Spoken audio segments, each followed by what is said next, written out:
Hi friends, welcomes to Pavi's கல்ரி. இன்றைக்கி நம்ம பார்க்க போகிறது super singer season 10 back to school ரவுண்டில் அடுத்த கண்டஸ்டன்டான நம்மளுடைய நஸ்ரீன் தாங்க. நிஜமாக நஸ்ரீனோட சாங் ஒவ்வொரு தடவையும் ஒவ்வொரு விதமான சாங் தான். இந்த ஏஜுக்கு அவங்க ஒரு காம்படிட்டிவான சாங் எடுக்கிறது ஒரு பெரிய விஷயம்தான்.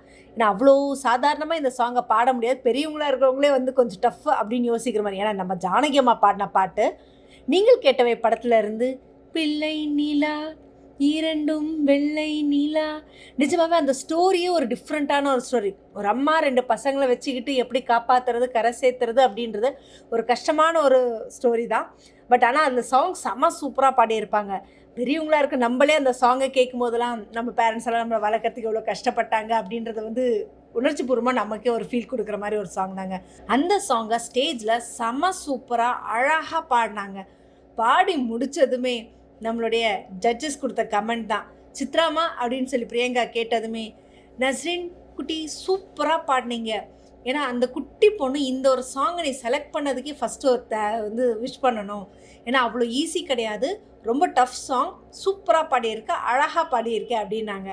அடுத்ததுடைய நம்மளுடைய இமான் சார் அவர்கள், நஸ்ரீன் சூப்பராக பாடியிருக்க, ஃபஸ்ட் ஆஃப் ஆல் இந்த சாங்கை நீ செலக்ட் பண்ணதுக்கே உனக்கு ஒரு பெரிய தேங்க்ஸ் தான் சொல்லணும்.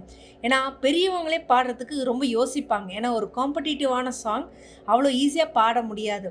பட் ஆனால் அந்த வளைய சொல்லிகளையும் நீ அட்ஜஸ்ட் பண்ணி என்னால் இதோட டஃப்பான சாங்ஸும் நான் பாட முடியும், அடுத்தடுத்த ரவுண்டுக்கு நான் போகிறதுக்கு நான் ரெடியாக இருக்கேன், நான் சூப்பராக தைரியமாக நீ அதை ப்ரெசென்ட் பண்ணேன், அதுக்கு கண்டிப்பாக என்னுடைய பாராட்டுகள், வாழ்த்துக்கள் அப்படின்னு சொன்னதோடு இல்லாமல் இன்னொரு விஷயத்த சொன்னாருங்க. உங்கள் அம்மா செஞ்சு கொடுத்த அந்த பிரியாணியும் மீனும் சூப்பராக இருந்துச்சு. ஏன்னா போன வீக் அவர் ட்ரெஸ் எல்லாம் வாங்கி கொடுத்துருந்தாரு. ஸோ நெக்ஸ்ட் வீக் வரும்போது உங்களுக்கு கண்டிப்பாக ஏதாவது நான் வாங்கி கொடுக்குறேன் சார் அப்படின்னு சொன்னதுக்காகவே அவங்க அம்மா அவங்க கையில் பிரியாணியும் ஃபிஷ்ஷும் கொடுத்தது அதை ஸ்டேஜில் பப்ளிக்காக சொன்னதுமே, பிரியங்கா என்னங்க சார் இதை ஓப்பனாக சொல்லிட்டீங்க அப்படின்னு சொன்னதுமே, சில விஷயங்கள் உண்மையை சொல்லித்தானே தீரணும், ஓகே பரவாயில்ல சாப்பிட்டீங்க அப்படின்னு சொல்லிட்டு அந்த ஒரு நக்கலான ஒரு இதில் சொல்லி முடித்தாங்க. நிஜமாக சூப்பராக இருந்தாங்க. சொல்லி முடித்ததுமே நம்மளோட பிரியங்கா நம்மளுடைய சீஃப் கெஸ்ட்டாக இருந்த ராகவா லாரன்ஸ் மாஸ்டர் கேட்டாங்க, சார் எப்படி இருந்தது பாட்டு? சூப்பராக இருந்தது பாட்டு. ஏன்னா இந்த பாட்டை கேட்கும்போது எனக்கு ரொம்ப பிடிக்கும். ஏன்னா எங்கள் அம்மா கஷ்டப்படும் போதெல்லாம் இந்த பாட்டை பாடுவாங்க, அது எனக்கு ரொம்பவே ஒரு பெரிய விஷயம். இந்த பாட்டு இந்த பொண்ணு அழகாக பண்ணது அதோட சூப்பராக இருந்தது.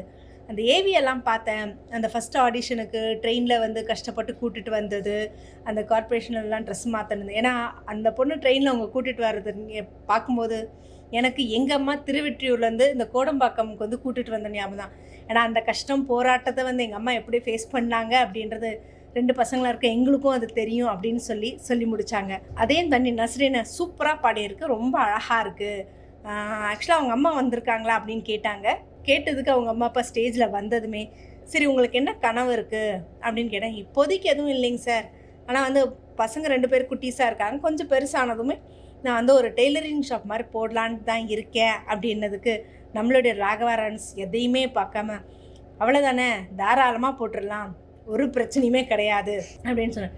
நீங்கள் எங்கேருந்து வரீங்க அப்படின்னு அவர் கேட்டதுக்கு, அரக்கோணம் பத்துலேருந்து மேச்சூர்லேருந்து வரோம், உங்கள் ஊருக்கு வரேன், உங்கள் ஊர்லேயே நஸ்ரீன் டெய்லரிங் ஷாப் பேரே வச்சிடலாம் அப்படின்னு சொன்னது மட்டும் இல்லாமல், அவங்க நஸ்ரீன் அவங்க அம்மா சார் உங்கள் கூட ஒரு ஃபோட்டோ எடுத்துக்கலாமான்னு கேட்டதுக்கு அவர் ஸ்டேஜில் அந்த கடை ஓப்பனிங்க்கான ஒரு அட்வான்ஸ்க்கு செக்கே கொடுத்துருக்காருங்க.